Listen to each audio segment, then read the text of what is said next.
नमस्कार दोस्तों, EDUSAT lecture में आप सबका स्वागत है। जैसा कि आप जानते हैं, हम लोग आजकल चर्चा कर रहे हैं गांधीयन फिलॉसफी पर। गांधी जी के शिक्षा को लेकर क्या विचार थे, इसके बारे में कल हम लोग चर्चा कर चुके हैं। ज्ञान विज्ञान पर क्या उनका संदेश था और किस प्रकार के उनके विचार और रविंद्रनाथ टैगोर जी का विचार और अन्य तत्कालीन जो थिंकर थे उनके विचार किस तरह से एक दूसरे से समान थे और उनमें क्या डिफरेंसेस थे, सब पर हम लोग चर्चा किए थे। आज हम लोग एक काफ़ी महत्वपूर्ण एस्पेक्ट है गांधी जी का, human dignity in Gandhian perspective, उस पर चर्चा करेंगे। और इस विषय पर चर्चा के लिए स्टूडियो में उपस्थित है डॉक्टर रवि रंजन। आप पॉलिटिकल साइंस के दिल्ली यूनिवर्सिटी में असिस्टेंट प्रोफेसर हैं और साथ ही DCRC developing country research centre के में फेलो भी हैं। तो मैं उम्मीद करता हूं कि इनके नॉलेज और इनका ज्ञान और अनुभव हम लोग को गांधी जी का जो पर्सपेक्टिव है ह्यूमन डिग्निटी, उसके बारे में समझने में काफ़ी लाभदायक साबित होगा। इसी उम्मीद के साथ डॉक्टर रवि रंजन को आमंत्रित करता हूं कि वे अपना व्याख्यान शुरू करें। Welcome sir. धन्यवाद एडुस्टेट network for calling me, and this is a very non-traditional, you can say, aspect for the Gandhian thought, because most of the time when we are talking about Gandhian thought, we are talking about the civilizational aspect, notion of Swaraj, Satya, Ahimsa, truth, non-violence. These things are always there, core to the Gandhian value, but the other aspect that Gandhi has also touched about on the untouchables and what are the problems that is faced by Western civilization and in India, particularly about the caste and other thing that we have to know. So that's why I am calling it a little bit. It is a non-traditional to the Gandhian philosophy when we are talking about the human dignity. But if we will see the literature that Gandhi has produced throughout his movement, because Gandhi still we know and acclaimed that Gandhi is 20th century most influential moral and political philosopher. So if we see Gandhi from that perspective, from perspective of not only a political activist who have generated the movement for independence in India, but also a person of high intellectual caliber who has talked about the moral and political philosophy of human being and how human beings should behave with each other in their day-to-day transactions, that is very important. And Gandhi, actually, if we see Gandhi has clearly said in last day that my life is my message. There is nothing called Gandhism or Gandhian ideology that one has to work about it, but most popularly known as Gandhian philosophy. If we see the Gandhian philosophy has many dynamics to cover, and that's why I am again saying that little bit we have to think Gandhi in different terms when we are talking about something called human dignity. So now the first question comes that what is human dignity and how it is important to study today, A, and B, how Gandhi has reflected on the notion of human dignity while dealing with the political movement to get our country, to get independence for our country. So this is the aspect that throughout my presentation I will try to clarify to the viewers that what Gandhi has talked about dignity. So first of all, if we consider what is dignity, why we are calling about हम मान सम्मान या इज्जत की बात अपने रोज़मर्रा की ज़िंदगी में क्यों सोचते हैं, सम्मान क्या है, हम क्यों चाहते हैं कि एक व्यक्ति दूसरे व्यक्ति का सम्मान करे. So these are the basic questions of our day-to-day life, and I will start with the basic questions of our day-to-day life, and then I will try to connect it with the Gandhian philosophy. So if we see why we use the word like sorry, apology, excuse in our day-to-day life. The moment we are doing something wrong, it seems that somebody is getting hurt or somebody is not comfortable with our act, we suddenly say sorry, I am sorry, my apologies for being late, please don't worry, excuse me. So why this we are doing every day? Is this the common, is this the natural reaction, or human being wish to have such kind of yes, our day-to-day transactions are regulated by certain kind of norms in the society. That's why there is a need to talk about something called normative philosophy. And in the moment we are talking about norms in society for day-to-day interaction, Gandhi was one of the major moral philosopher who has talked about not only norms, but he also practiced those norms in his day-to-day politics.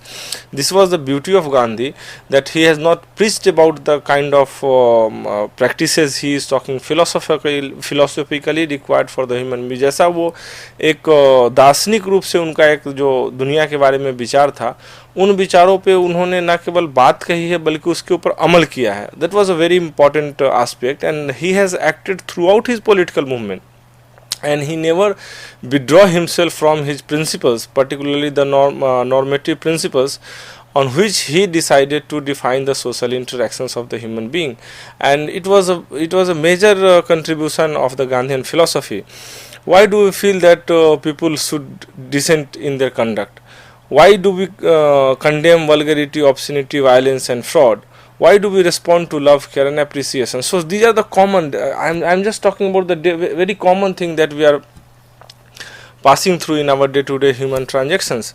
So these words are having a philosophical value in our human transaction, and Gandhi was very concerned about the touch of the human philosophy regarding this aspect of the life, that whenever there is a people interacting in the society and things are going on, there must be some kind of normative or ethical norms that has to be established and practiced. Now if we think of answer that some questions that I posed in my last slide, if we think of the answer, that why we say sorry or say apology to for our wrongs, we do not like vices and get attracted towards virtue. This is a common thing with the human being. So across the border, across the religion, across the caste, irrespective of being human, we are guided by some kind of goodness, because we are, throughout our life we are trying to make ourselves and society both to move towards goodness, or a path of goodness that we used to cover, that we used to travel in our life. So we do not like vices and get attracted towards virtue. We are sharing something called humanity. That sharing establishes our belongingness to the community called human. We all know that humanity is constituted by certain core components, and dignity is one of the core component of our life. Therefore we need to study Gandhi's view on human dignity today, that still has influence on moral and political philosophy of our time.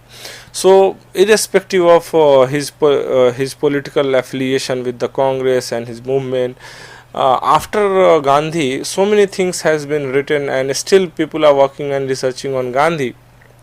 And they are thinking that if we see the 20th century and list of political philosophers who have tried to influence the masses, Gandhi was one of the most influential.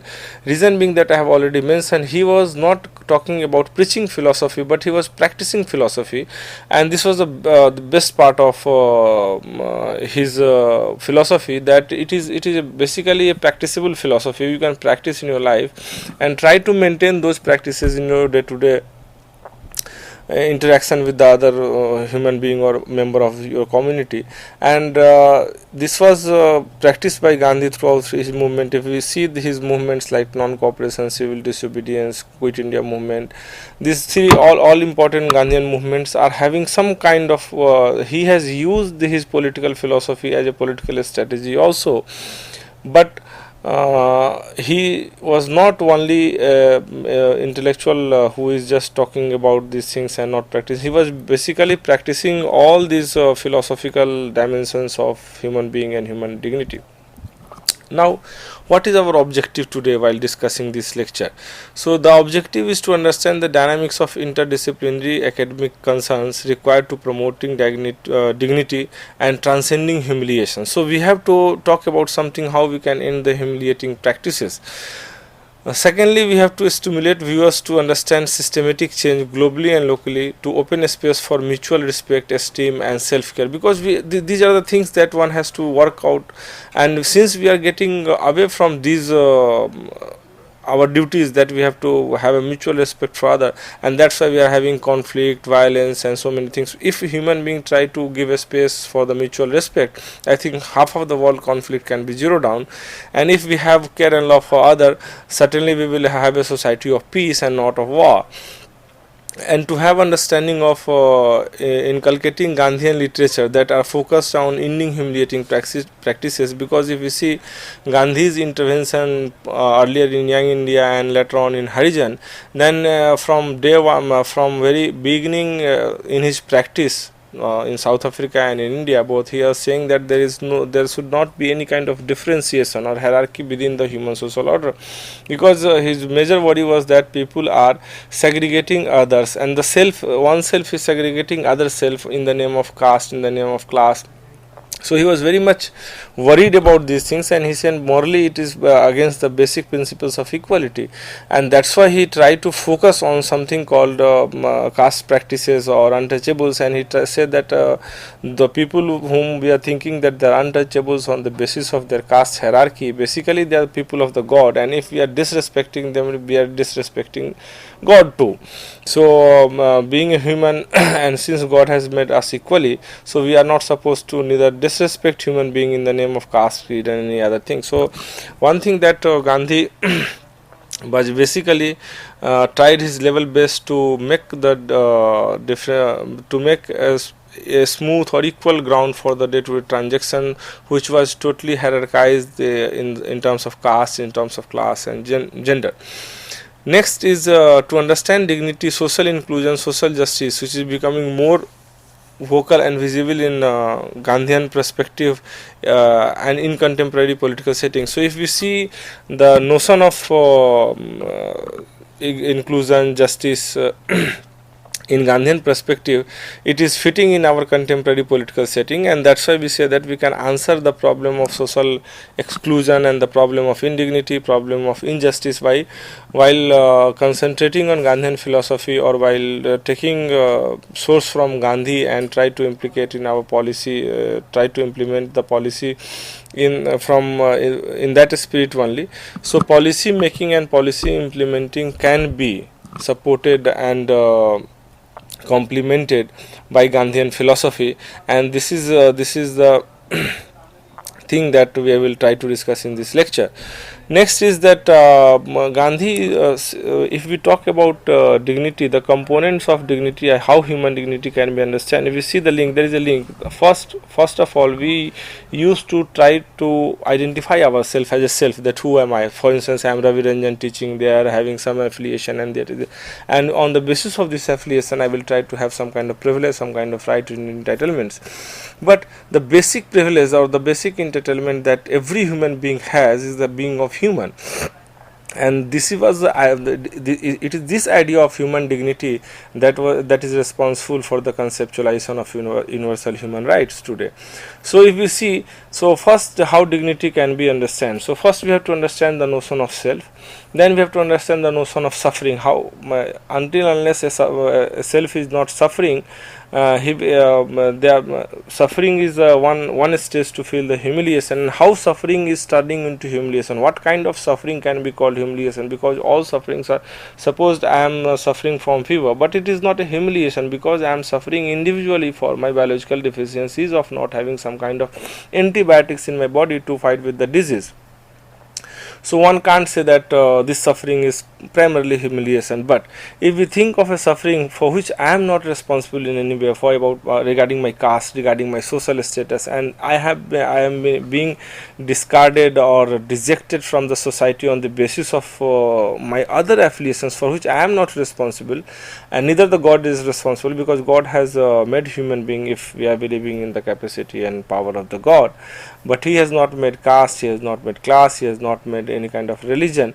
So this kind of thing that we have to think that these social hierarchies or social order that has been established or created by the human beings are basically, and if I am suffering due to this social order which is created by human being, then I can say I am feeling humiliated, and the humiliation is basically perpetual feeling of this pain that is given to me for anything for which I am not responsible.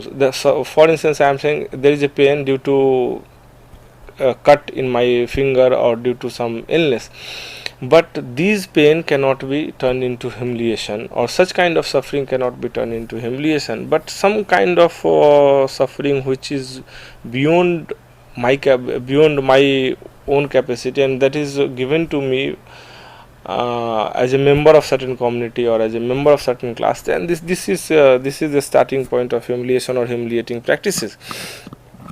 So to know suffering of the plural living world, how people are suffering in this world, that drive the discriminated people to create their own perception of necessity, justice and order, to explain the study of human dignity, which is largely about healing and transforming relationship, especially when relationship lead to conflict and violence.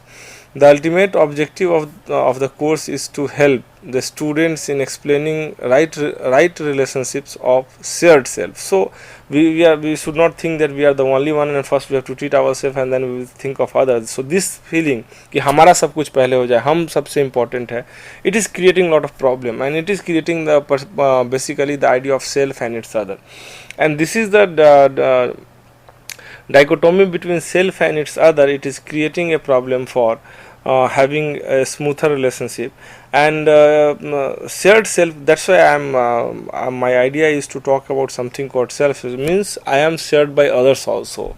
Ravi Ranjan as a self is also shared by the community, and if I am trying to pain somebody, or if I am trying to create problem for somebody or suffering for somebody, then I must have to think that suffering is going to give me also a same kind of pain that I am trying to create for other, because in that situation I am treating myself that part of others. So to help the students or viewers in explaining the right relationship of shared self, it is relationship that supports the dignity and development of all. The message of Gandhian teaching is central to this idea of human dignity, process of understanding human society, where each human being possesses an inner core of dignity that ought not to be humiliated, that nobody should be humiliated, and we have to end this practice of humiliation, if it is in the society, in terms of caste, in terms of gender, in terms of religion, anything. So we have to understand this notion of humiliation and suffering, and then we will try to understand what Gandhi is exactly talking about, the idea of dignity. So the content of the presentation is like this. First we have to talk about the idea of self. See, idea of self can be understood from both Western as well as Western perspective. In India, philosophers like Jain, Mohanty and others are talking about how self has been constructed and how self and its other are continuously engaged with for their fight of truth, praman, proof, identity issue, and self in question with other, and how this self, the conflicting self, because this is mine, this that is yours. So this kind of ये जो झगड़ा है हमारा सामाजिक ताना बाना, इसके अंदर से ही हम लोगों ने कुछ ऐसे सामाजिक संस्थाओं को जन्म दिया, that social structure. And finally, this social structure has been conceptualized in terms of social organization and power structure and institutional arrangement. जैसे हम कहते हैं कि ये जुडिशरी है, पार्लियामेंट है, एग्जीक्यूटिव है, लेजिस्लेचर है, तो ये जो हमारा डिस्टिंक्शन है, और ये हमने समाज में जो कानून बनाए हैं और इन कानूनों को लागू करने के लिए जिन संस्थाओं को हमने जन्म दिया, and the kind of power we have vested with such organizations is important to know, because it was the notion of self which is responsible for the creation of all other higher level of social arrangements, particularly state and government. So we have to understand the relationship between individual and the state, triangular relationship between state, individual and institutions. So this is one thing. Second, notion of human suffering. What are the causes, reactions and resistance, social and collective context. Conceptualizing humiliation, forms, practice and propagation. Transcending humiliation, perspective from Gandhian movement and institutionalization of non-humiliating practices and policy. किस तरीके से हम गांधी के विचारों की सहायता लेके एक ऐसे आंदोलन और संस्थाओं के बारे में बात कर सकते हैं जो नॉन ह्यूमिलिएटिंग प्रैक्टिसेस, जिसमें आदमी के सम्मान के ऊपर कुछ चोट न पहुंचाया जाए और हर आदमी को बराबर का इज्जत, बराबर का सम्मान दिया जाए, वैसी स्थिति पैदा करने के लिए किस तरीके के हम सामाजिक संस्थाओं को जन्म देंगे, किस तरीके के हम सामाजिक आंदोलनों को खड़ा करेंगे, और किस तरीके से इन आंदोलनों के सहायता से हम उस तरह के ह्यूमिलिएशन को, उस तरह के अवमानना को, या कह ले मतलब बेइज्जती को हम एड्रेस कर पाएंगे। आई कांट से दैट अवमानना और बेइज्जती may be the right word for humiliation, but अपमान we can use in Hindi. So concept of humiliation, forms, practices and propagation.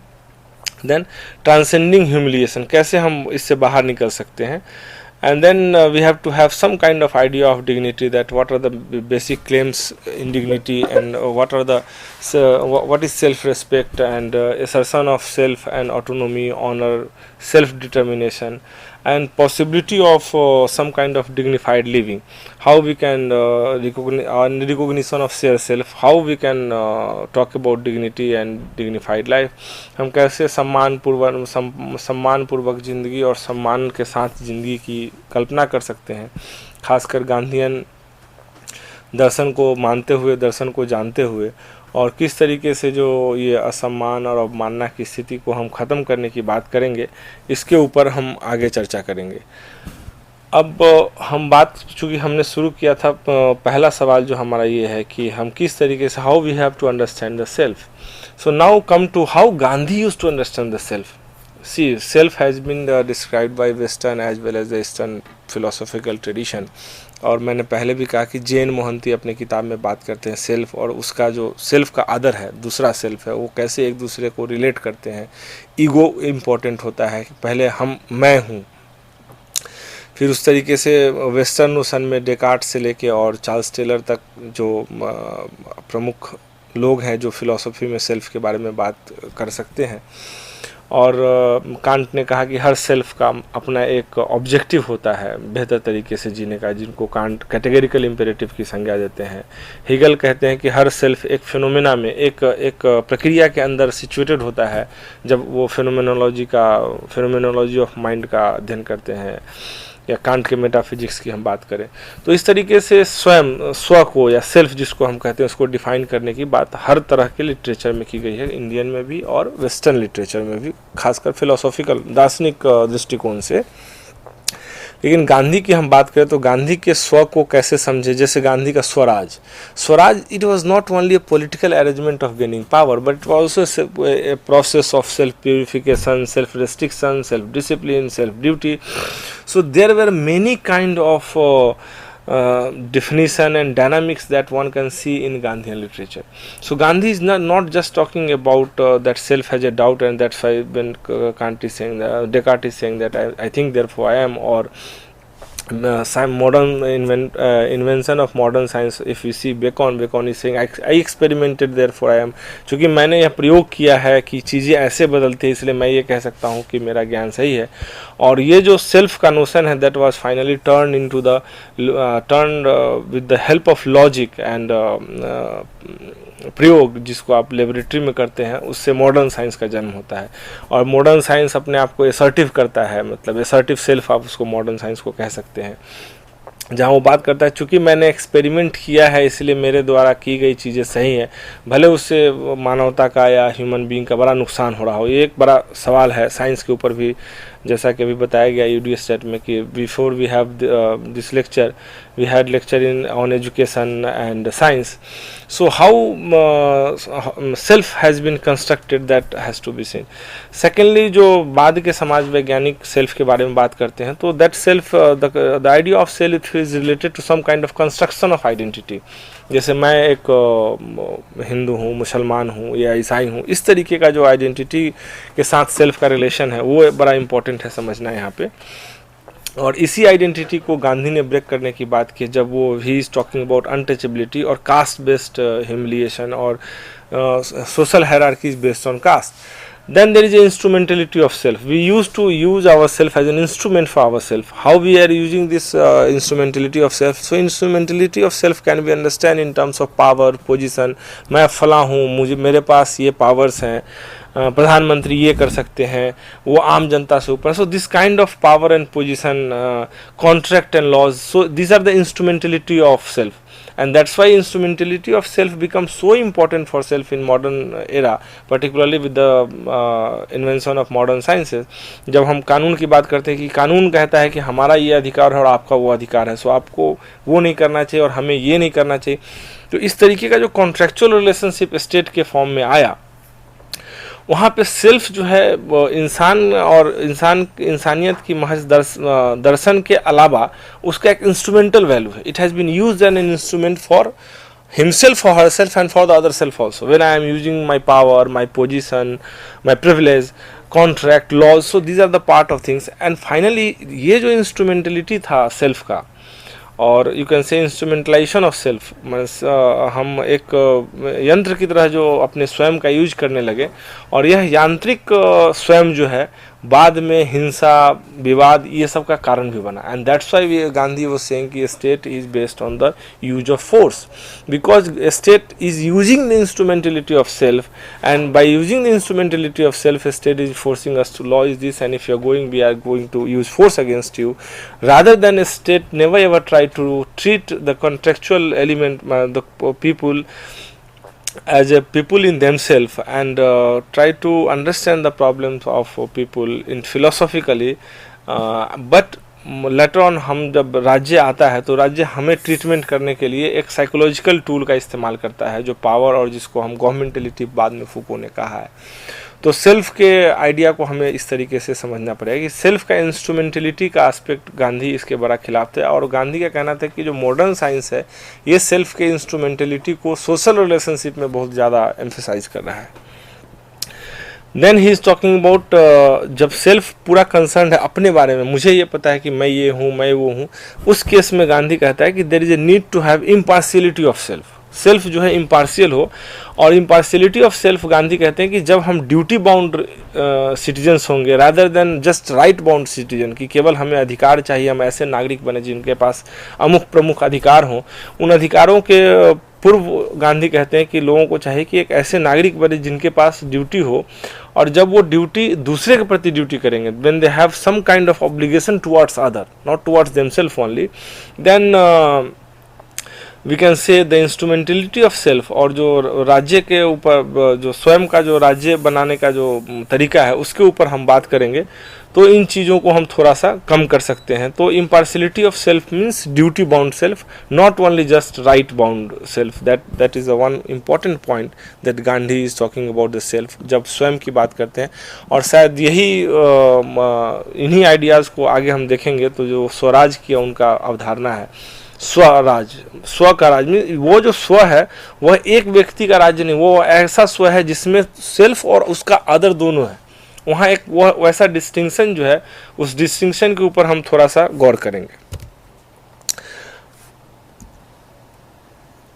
अब हम बात करेंगे किस तरीके से सफरिंग जो है समाज के अंदर में, हमारी प्रताड़ना जो है, वह प्रताड़ना हमारे लिए humiliation, experiencing humiliation in day to day life. तो self suffering can be understand in terms of sickness, pain and injuries. मैंने पहले भी कहा है कि अगर हम व्यक्तिगत तौर पे आहत हैं या व्यक्तिगत तौर पे हमें लगता है कि हम दुखी हैं, और वह दुख या हमारे पीड़ा का कारण जो है हमारा बीमारी या हमारी स्वास्थ्य है, तो हम कह सकते हैं कि ये एक ऐसा सफरिंग है जो इंडिविजुअल सफरिंग है, और इसके लिए हम किसी दूसरे को दोष नहीं ठहरा पाएंगे. लेकिन इसके प्रति ये भी गांधी कहते हैं कि जो इस तरीके के लोग हैं उनकी हमें मदद करनी चाहिए, जिससे वो भी ना समझे कि मैं इस स्थिति में सिर्फ अकेला हूँ.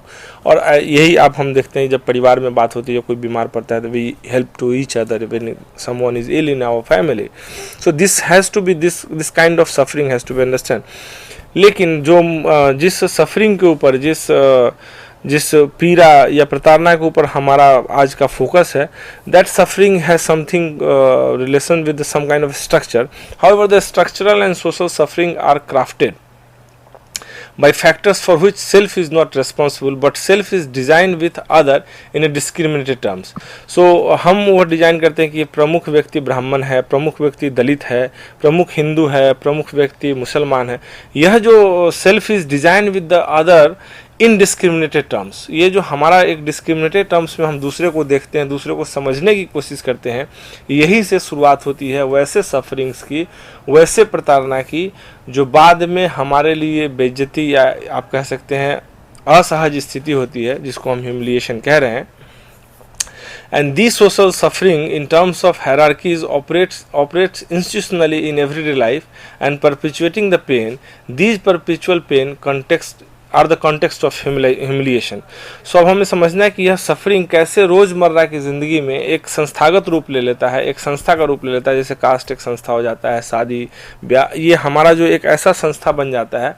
और इन संस्थाओं में हम रोज़मर्रा की ज़िंदगी में, in everyday life, how we are operating in these hierarchies and how these hierarchies are perpetuating the pain and this, ये जो लगातार हमारी पीड़ा है, किस तरीके से एक असहज स्थिति में या एक अमान्य स्थिति में या एक बेइज्जती की स्थिति में हमें सोचने पे मजबूर करता है, यह बड़ा अहम है इसको जानना।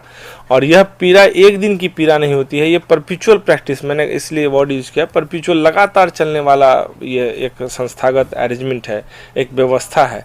और इस व्यवस्था से बाहर निकलने के लिए we have to come out of this institutional design and that institutional design has to be not only broken but the people who are thinking that they are fixed in design, they also have to come out from those identity or those जो जैसे मैं समझता हूँ कि मेरे एक ओहदा है और इस ओहदे के बाहर मैं नहीं निकल सकता हूँ, ये हमें अभी ज़रूरत है इस चीज़ को निकलने की और लोगों के साथ मिलकर इस चीज़ को बात करने की। अदरवाइज़ जब तक हम उस तरह से स्वयं को और स्वयं के द्वारा महसूस किए जाने वाले पेन को, उसके दर्द को, उसकी पीड़ा को नहीं समझेंगे, हमारे लिए बड़ा मुश्किल होगा इस इंस्टीट्यूशनल सेटअप को ब्रेक करना, जो लगातार इस तरीके के दुख को, तो परपिचुअली इस तरीके के दुख को क्रिएट कर रहा है सेल्फ और उसके अदर के नोशन में। सो यह अभी हमारे गांधीयन दृष्टिकोण से बड़ा ज़रूरी है। अब आते हैं कि गांधी जब सफरिंग की बात करते हैं तो how he is using suffering. So Gandhian notion of suffering is not just explanation of the social structure and how people are suffering and feeling humiliation, लेकिन गांधी वहाँ पे सफरिंग को एक करेक्टिव मेजर्स के रूप में यूज करते हैं, एक अपने आप को सही करने का तरीका के रूप में यूज करते हैं। और उनका जो सफरिंग है, वो पीड़ा है, वहाँ पे बोलते हैं कि तपस्या, जैसे फास्ट भी एक सफरिंग है उनके लिए। एंड फास्ट में first individual as well as social suffering दोनों है एक तरह से, क्योंकि आप अपने आप को खाना ना दे के या खाना से दूर रख के एक तपस्या करते हैं, लेकिन एक दूसरे के लिए कर रहे हैं, सोसाइटी के किसी चीज़ को करने के लिए। जैसे गांधी ने अपने मूवमेंट्स में किया था फास्ट, और आज जब अन्ना हजारे यूज कर रहे थे उस फास्ट को, गांधीयन मेथड को। तो फास्ट का जो इंसाइटेशन है, फास्ट इज़ नॉट जस्ट वह एक पीड़ा जो है एक व्यक्तिगत लेवल से समाज के दूसरे प्रॉब्लम्स को समझने के लिए बड़ा इंपॉर्टेंट है। So Gandhi has use the Gandhian notion of suffering, वो एक तपस्या के रूप में उसको ले रहे हैं। Tapasya as a form of self suffering always help the self in coming out of इस इंस्ट्रूमेंटलिटी। हमने जो कहा कि स्वयं जो है हमेशा से एक इंस्ट्रूमेंटल फैक्टर में फंस जाता है, पावर, पोजीशन, प्रिविलेज। इससे बाहर निकलने के लिए गांधी कहते हैं कि आपको सब फास्टिंग, तपस्या ज़रूरी है, ताकि आप दूसरे को दुख के और दूसरे को दर्द को उसी तरह से समझ सके जो आपके अपने दर्द या अपने दुख हो सकते हैं। So tapasya as a suffering allow individual to three things: A, self correction, B, self accessation and C self purification. अगर गांधी का कहना है कि तपस्या जो है अपने आप में तीन तरीके से हमें करेक्ट करता है। पहला कि हम अपने आप को स्वयं को करेक्ट करते हैं, सही करते हैं। दूसरा कि स्वयं को ढूंढते हैं कि वाकई में यह स्वयं जो हमारा है सिर्फ मेरे लिए है या दूसरों के लिए, इसको हम थोड़ा एक्सेस करते हैं बार बार, ये जरूरी है हमें व्हेनेवर वी आर। और that's why if we see, Gandhi ji का जो तालिज्म एनसीईआरटी की किताबों में छापा गया है कि जब भी आपको कोई शंका हो तो आप समाज के सबसे दबे कुचले को देखिए।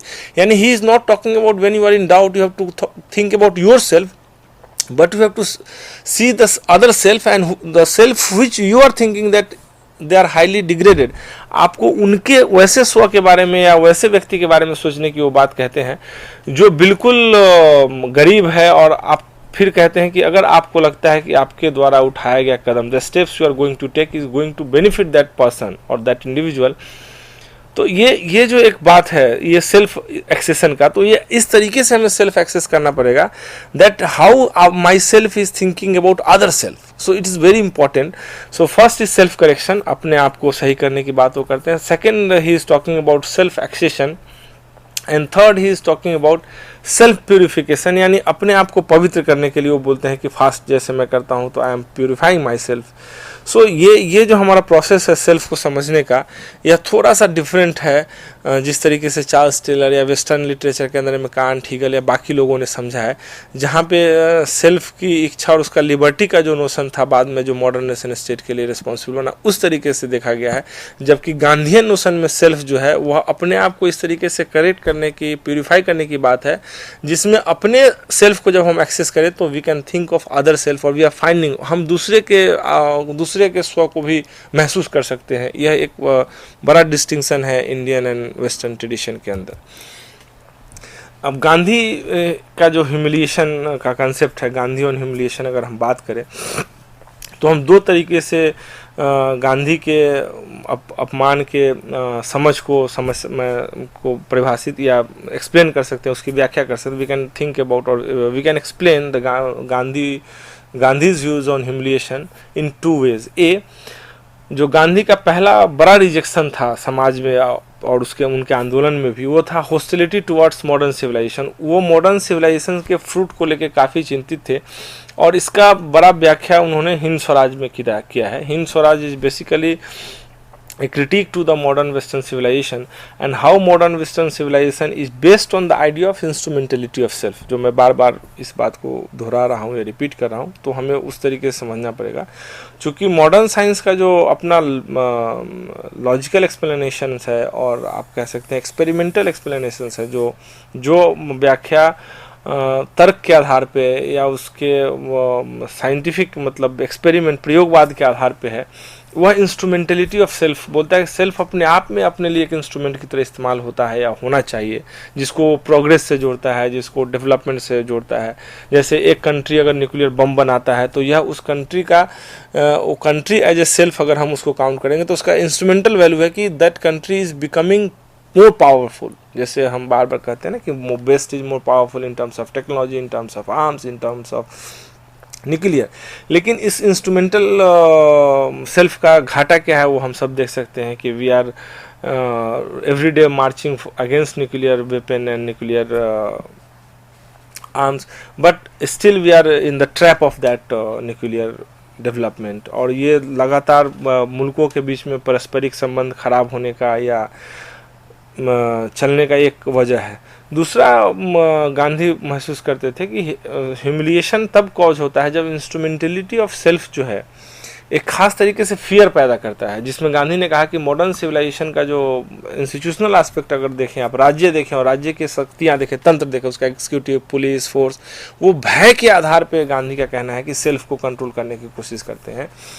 जबकि उनका मानना है कि सेल्फ को रेगुलेट करने के लिए भय का इस्तेमाल कभी नहीं किया जाना चाहिए. और that's why he said that for me dignity is one form of non violence and non violence is nothing but A conduct for the society. तो वो अहिंसा अपने आप में सोसाइटी का कंडक्ट बन जाए और तभी वो बोलते हैं कि नॉन वायलेंस जो है वो डिग्निटी को, ह्यूमन डिग्निटी को जिसके ऊपर हम बात कर रहे हैं, वो बढ़ावा दे सकता है.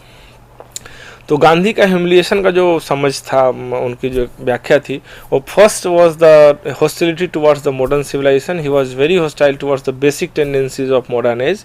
ही affirm the dignity of common sense against scientific arrogance. तो वो विज्ञान का जो बात जो हम बार बार कहते हैं मैंने प्रयोग किया है, इसका मतलब वो कहते हैं कि एक एरोगेंस है, हम दूसरे के सेल्फ को दबाने के लिए, उसको अपनी बात मनवाने के लिए हम ये बात कहते हैं कि नहीं, scientifically we have experimented this और of individual and collective wisdom against the narrow minded professionalism. जो हम बार बार कहते हैं कि हम कोई काम ठीक से नहीं कर पा रहे हैं बिकॉज प्रोफेशनलिज्म हम में नहीं है. तो वहाँ गांधी का एक अच्छा खासा बहस है उसके ऊपर कि हम एक नैरो माइंडेड प्रोफेशनलिज्म जो है एक नैरो माइंडेडनेस हमारे अंदर जनरेट करता है. और ये सब इंस्ट्रूमेंटल सेल्फ का एक डिज़ाइन है जो पहले हमने बताया है अपने लेक्चर में. And he is saying lived experience are more important than contrived experiments that we are doing in land and life and laboratory. So यहाँ पे गांधी जैसे बाद में पहले मैंने मेंशन किया था, गांधी ने बाद के वर्षों में कहा था कि मेरा जीवन ही मेरा संदेश है. So don't take my messages from my theory that what I have written in my books और in my writings, rather take my message from my life only.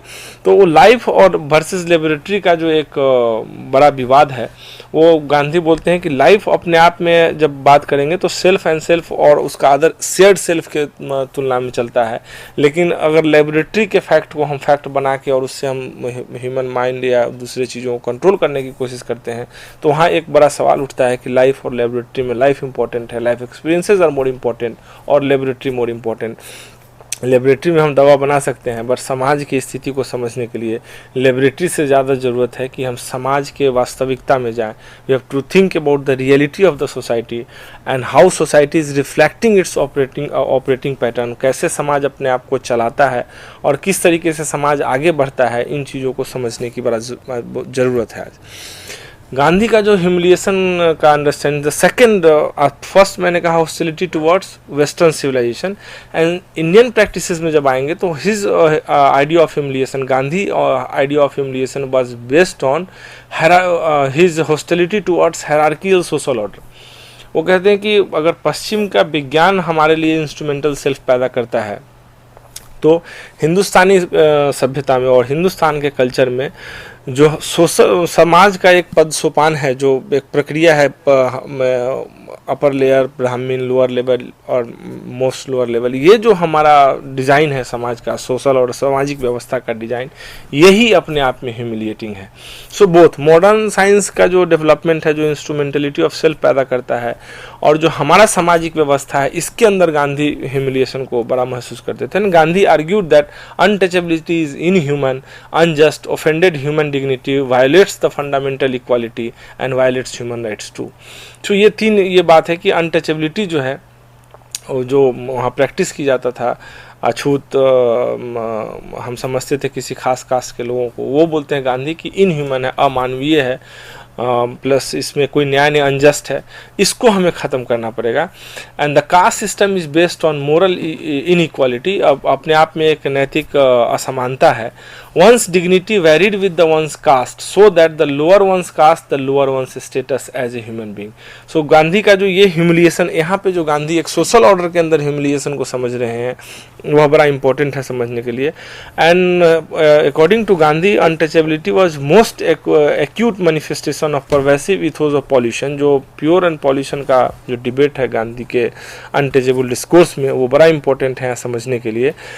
अब जब गांधी सफरिंग को, सेल्फ को, सफरिंग को और ह्यूमिलिएशन को एक खास तरीके से समझने की कोशिश कर रहे हैं, और ऐसा नहीं है कि वी कांट से दैट कि since Gandhi was contextualise in the Indian context, तो वो बाहर के डिबेट से अपरिचित थे या बाहर के वाद विवाद में उनका बिल्कुल दिलचस्पी नहीं था. ये गलत है, because what Gandhi has talked about his notion of dignity, it was basically grounded with his dialogue with the Christianity, Islam, वो दुनिया के दूसरे धर्मों, दुनिया के दूसरे कल्चर्स, यूरोप, तो इन सभी चीज़ों को मिला के वो बात कर रहे हैं कि किस तरीके से व्यक्ति के लिए सम्मान की कल्पना की जा सकती है और डिग्निटी कल्पना की जा सकती है. अब आते हैं गांधी किस तरीके से डिग्निटी को बात करने की कोशिश करें, उसको डिफाइन करने का, how he is trying to understand dignity. Non violence is a rule for conduct for society if it is to live consistently with human dignity. उनका कहना है कि अगर समाज ह्यूमन डिग्निटी के साथ, यानी मानव सम्मान के साथ चलना चाहता है, तो नॉन वायलेंस उस समाज का कंडक्ट होना चाहिए. The struggle for human dignity and freedom in general and political independence in particular was always his special interest. Gandhi argued for two types of power, spiritual and he said there is spiritual and material power, and he is saying that spiritual power can give every human being to talk about the human dignity and human autonomy. So not only that, and he is saying that modern civilization is only talking about the material power, not about the spiritual power. So some kind of spiritual dimension also we can think in the Gandhian notion of dignity. Then when Gandhi is dealing with the Indian situation, he is saying that social hierarchies are to be abolished and the self need to be situated in collective. So यहाँ पे एक थोड़ा हमें समझना पड़ेगा कि जो हमारा स्व है, जो वो स्वराज की भी बात करते हैं, तो he is not talking only about India, he is talking about the entire humanity, where he is saying that self has to be situated in collective. आपका जो स्वयं है वो किसी खास तरीके से एक साधारण के बीच में कॉन्टेक्चुअलाइज होना चाहिए.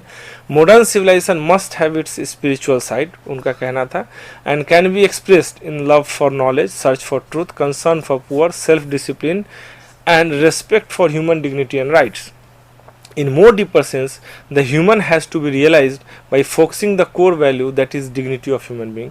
So गांधी का भी ये मानना था कि समाज का जो कोर वैल्यू है, जो सबसे अहम मूल्य है, जिसके आधार पे मानव और उसका समाज आगे बढ़ता है, चलता है, उसमें सम्मान, और जो सम्मान के लिए बात की गई है यह बड़ा ज़रूरी है. और जब हम सम्मान की बात करते हैं तो हम थोड़ा सा यहाँ पे I have to just explain about dignity in terms of other human values like freedom, equality and justice. See we have from western innovations we have this idea of from Greek time only, democracy, rights, liberty and equality, but these are the legalistic measures that we are taking to understand the social order and the self. But Gandhi is saying that perhaps before legalistic, because he is saying that the more legalized society means that the society is losing on the moral power. So he is debating there is something called moral versus legal, and he is giving primary to the moral aspect of understanding of the human values. And he is saying if we see the moral philosophy of Gandhi, human dignity certainly can be found as a core value for which Gandhi has fought not only through his struggle for political independence, but when he was fighting on the social base in terms of caste, untouchability and minority majority during his last days, when the country was facing some kind of communal problems. Therefore we can say that Gandhian ideas can only not only be understood from the prism of ahimsa, satya, but it has to be also understand from the how he valued human being and human self. It is more important. Otherwise, whatever we are talking about justice, liberty, equality, it is not going to give a socially cohesive and just society until unless we are not going to understand the value of human being and what are the primary value, और कैसे हम मानव के उसका मानव का मूल्य और मानव के लिए जो सबसे महत्वपूर्ण मूल्य है उसका सम्मान, उसको वो यह समझे कि वो जिस समाज में रहता है वह समाज उसको रेस्पेक्ट करता है, उसको रिकॉग्नाइज करता है, तब तक बड़ा मुश्किल है समाज में एक तरह का कोहेसिव बैलेंस बनाना. धन्यवाद. ठीक है, जिस वैल्यू के बारे में हमने चर्चा किया और जिस वैल्यू के बारे लेकर गांधी जी लड़ाई किए, लेकिन आम आदमी को ये समझने में काफ़ी कठिनाई महसूस होता है. उसके बावजूद भी गांधी जी ये बात कहें, और ख़ास करके उस समय के जो थिंकर्स थे, उस समय के जो विचारक थे, उनके भी कठिनाई पैदा हो रही थी. वैसी स्थितियों में इस प्रोपोगेट करने के लिए क्या कुछ इनोवेशंस का कुछ इस तरह के जिससे प्रोपोगेट किया जाए उस तरफ उस इम्प्लीमेंट करने पर भी गांधी जी ने कुछ बताए हैं या नहीं बताए हैं? जी, जैसे गांधी के ह्यूमन डिग्निटी का अगर हम देखें कि किस तरीके का आपका जो सवाल है वह पॉलिसी मेजर्स के बारे में, उनका कहना है कि सिर्फ आज के डेट में लोग आइडियाज़ को आसानी से नहीं समझ पा रहे हैं और उन आइडियाज़ का प्रैक्टिस का इम्पोर्टेंस कैसे उनको आम जिंदगी में लाया जाए. So if we see Gandhi has, मैंने पहले भी कहा कि गांधी सिर्फ फिलॉसफी दर्शन के बारे में बात नहीं करते बल्कि उन दर्शन के ऊपर वो प्रैक्टिस करते थे. जिस तरीके से अगर इकोनॉमिक टर्म्स में देखा जाए कि किस तरीके से हम समाज के अंदर गरीबी को थोड़ा एड्रेस करने की बात करते हैं, तो गांधी के ट्रस्टीशिप के आइडिया में आप देखेंगे कि जब वो नीड और ग्रीड की बात करते हैं कि इंसान की ज़रूरत और उसका लालच क्या है, तो जो ज़रूरत तक लेके और नेचर के साथ जो रिलेशन बनाने की हम बात करते हैं वहाँ पे आप देखेंगे एक डिग्निफाइड रिलेशनशिप है. तो एक तरह से गांधी के जो प्रिंसिपल्स है ट्रस्टीशिप के, स्वराज के, गवर्नेंस के, उनके अंदर यह व्यवस्था है जहाँ पे हम इन मानव मूल्यों को पा सकते हैं और उसको हम अपने व्यवस्था के अंदर लागू करके कोशिश करें तो उसके ऊपर हम बात कर सकते हैं, अमल कर सकते हैं। और for instance poverty is one of the major cause for violence and in India. जैसे नक्सल मूवमेंट का जब हम बात करते हैं तो पहला बात करते हैं कि पॉवर्टी है, गरीबी है, इसके कारण एक बड़ा रिफ्लेक्शन आ रहा है, इसका मीडिया रिपोर्टिंग इस तरीके से हो रहा है। तो आपको इसलिए मैंने कहा ना कि जब गांधी डिग्निटी को कह रहे हैं कि मॉडर्न सिविलाइजेशन मस्ट हैव इस spiritual side that can express in love of for knowledge, search for truth and concern for poor. तो आप ऐसा नहीं कर सकते कि बिल्कुल एक ऐसा डेवलप्ड कंट्री क्रिएट करें जहां अमीर बहुत हो लेकिन गरीबों के लिए कोई जगह नहीं हो, तो क्रिएट करेगा प्रॉब्लम। ये तो ठीक है, लेकिन फिर भी इतने दिनों के बावजूद भी हम देखते हैं कि जो वो डिफरेंसेस थे अभी भी मौजूद हैं। उनकी फ़िलॉसफी को तो हम लोग जानते हैं, लेकिन जो गरीबी अमीरी में खाई है या कंट्रोल ओवर द रिसोर्सेज और the way of running a government or the implementation of the things still lacks the Gandhi conviction. Why it is so? See, we have to understand that practicing is not going to evaluate the idea. ईमानदारी ज़रूरी है, और इसको हम महसूस करें या नहीं करें, या इसको हम प्रैक्टिस करें या नहीं करें, उसके लिए गांधी रिस्पॉन्सिबल नहीं हो सकता। For instance, if Gandhi is saying that non violence is necessary and whether our state is not practicing it, that's why non-violence is wrong, we can't say that. Hello हाँ ओके जी, एक प्रश्न है वो हम लोग लेते हैं पहले।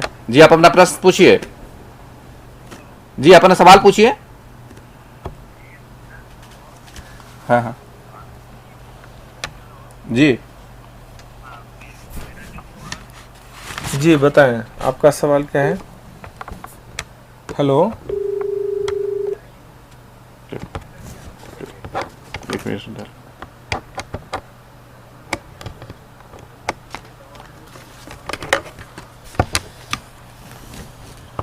हाँ बात कर रहे थे हम लोग उसके बारे में, गांधी जी के प्रैक्टिस के बारे में। किसी भी मूल्य का प्रैक्टिस समाज करे या नहीं करे, उस मूल्य का अपना मूल्य नहीं खत्म होता है।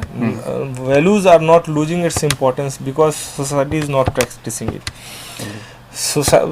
जब हम दार्शनिक लेवल पे बात करते हैं, फिलोसफी के लेवल पे बात करते हैं, तो we are talking about the highest values for the human being, जो वो आइडियली मतलब एक आदर्श के रूप में ज़रूरत हो।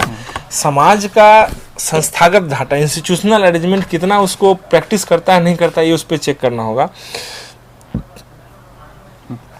सो गांधी वहाँ पे ये नहीं कहते हैं कि if you are talking about non violence अगर स्टेट प्रैक्टिस नहीं कर रहा है तो नॉन वायलेंस इंपॉर्टेंट नहीं। नॉन वायलेंस इंपॉर्टेंट है, state has to practice it. Violence को अवॉइड करना पड़ेगा, डीपर सेंस सोसाइटी में ह्यूमन बीइंग के प्रति लाना पड़ेगा, because if you are becoming more violent. अब देखें कि उसके प्रैक्टिस, गांधी के फिलोसफी को हम नहीं यूज करके if you are becoming more violent, then of course Gandhi said that violence one day will dehumanize human beings, and वो हो रहा है।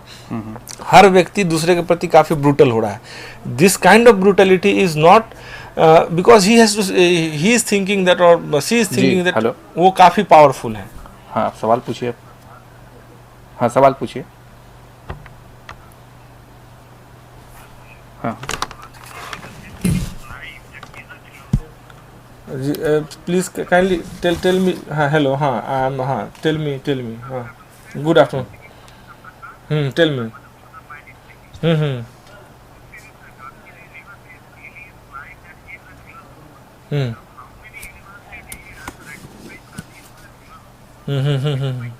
Number one. Okay.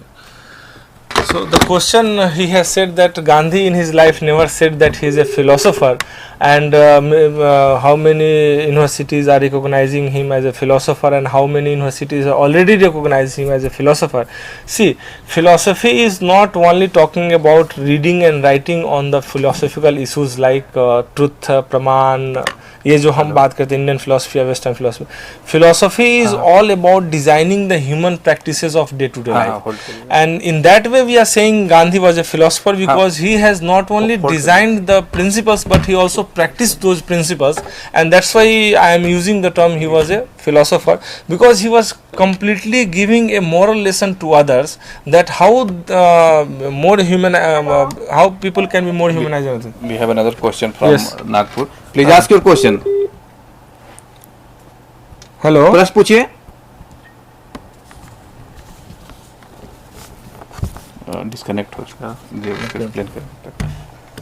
So in that way we should not be very strict about our categories that Gandhi, if Gandhi has not done something on philosophy and written on philosophy, he cannot be treated as a philosopher. Here we are treating those who are a philosopher, who are trying to design things for human being, and the human society is practicing those principles to make human life more better. अच्छा, तो more better करने और क्या उन्होंने बताया? नहीं, अब आज का जो हमारा चर्चा था, जो डिग्निटी के ऊपर चर्चा है, उसके ऊपर की डिग्निटी को उन्होंने एक ऐसे वैल्यू के रूप में बताने का कोशिश किया है अपने प्रैक्टिस अगेंस्ट अनटचेबिलिटी के थ्रू और क्रिटिसिज्म ऑफ मॉडर्न साइंस के थ्रू, कि डिग्निटी एक ऐसा अहम मूल्य है, एक प्राइमरी मूल्य है, जिसके कारण हम दूसरे चीज़ों को या दूसरी की समस्याओं को समझ सकते हैं। अच्छा, तो गांधी डिग्निटी के बारे में बात किया और फिलोसफी के बारे में उन्होंने बताया, लेकिन उनका सवाल ये था कि फिलोसफर्स, वो गांधी खुद को कभी फिलोसफर नहीं कहते, तो आप फिलोसफर क्यों कर, ये सारी चर्चा भी इसी पर होती है, इसका क्यों ऐसा क्यों? नहीं, मैंने कहा कि फिलोसोफर, जब हम वर्ड यूज करते हैं तो फिलोसफी जहाँ पे आप एक ऐसा डिजाइन तैयार कर रहे हैं अपने हिसाब से जो बाकी लोगों पे लागू हो और बाकी लोग उसको प्रैक्टिस करें। And I think Gandhi was very successful leader because he was not a good strategist like a political leader or party man, but he was one of the good practitioner of the human values, not politics, of the human values that make him more important. जो गांव का आम आदमी जो कांग्रेस को जाने या ना जाने, जो गांधी को जान रहा है और जो गांधी के पीछे चल रहा है, और यही एक कारण है, आप देखेंगे कि गांधी कांग्रेस को कंट्रोल करते हुए बहुत लंबे समय तक कांग्रेस के रजिस्टर्ड मेंबर या ऐसा कुछ नहीं थे। Gandhi was not, he was with the Congress, but ऐसा होता है ना कि जैसे हमारे बाद के लीडर्स बहुत लंबे समय, बाद में लंबे समय तक उसका हाई कमांड और ये बने, he was never in that kind of situation. So he said that कि party is for social service. तो ये जो सेवा का जो भाव है, service, he was not using as a government, he was, सरकार और सर्विस में फर्क समझना पड़ेगा।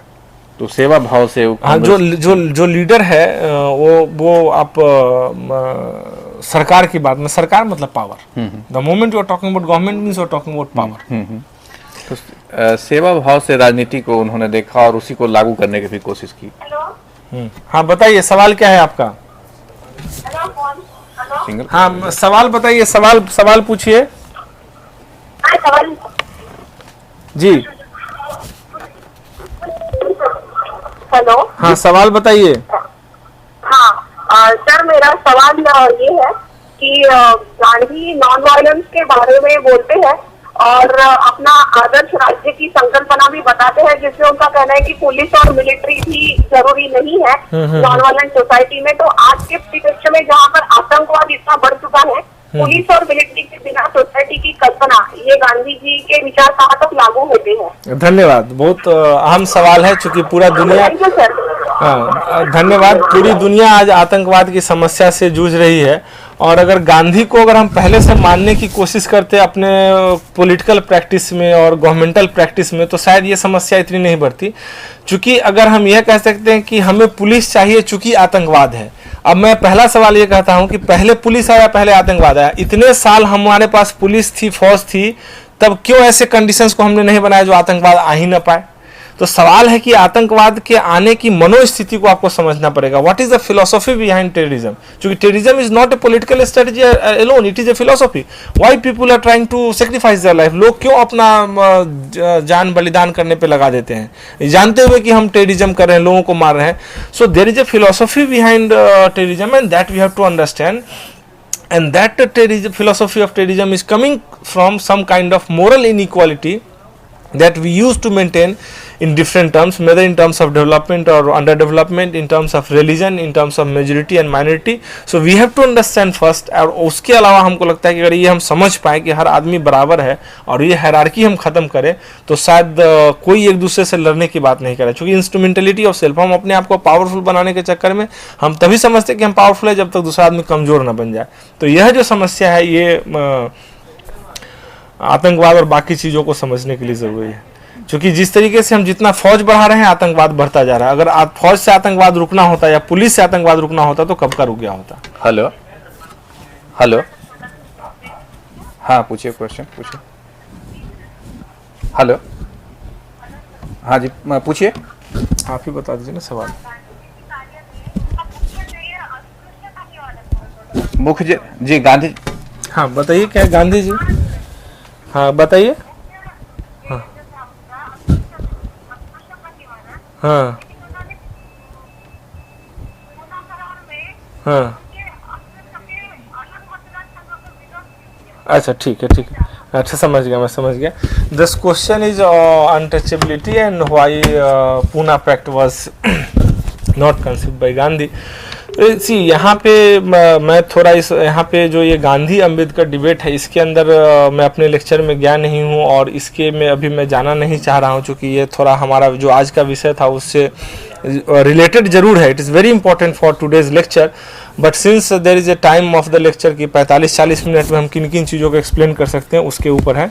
तो गांधी का गांधी अनटचेबिलिटी को विरोध कर रहे हैं, लेकिन वो कास्ट प्रैक्टिसेस को अपहोल्ड क्यों कर रहे हैं, ये एक बड़ा बेसिस आता है कि because he was taking the religious he was a follower of Hindu religious practices, but I think Gandhi by just not conceiving the Pune Pact or was not against any kind of upliftment for the deprived section of the society. ये अगर इसका ये मतलब हम निकाल पाते हैं कि गांधी का पूना पैक्ट का जो पोजीशन था वो उनका किसी तरीके से डिप्राइव्ड कम्युनिटी के फेवर में नहीं था, तो ये थोड़ा हमारा यहाँ पे गलत होगा, क्योंकि philosophically he was not against any kind of segregation in terms of untouchability and other thing, but a political strategy के रूप में जो पूना पैक्ट और उससे रिलेटेड जो कास्ट से रिलेटेड समस्याएं थी उसको समझने के लिए आज थोड़ा उस पर मैंने फोकस कम किया, क्योंकि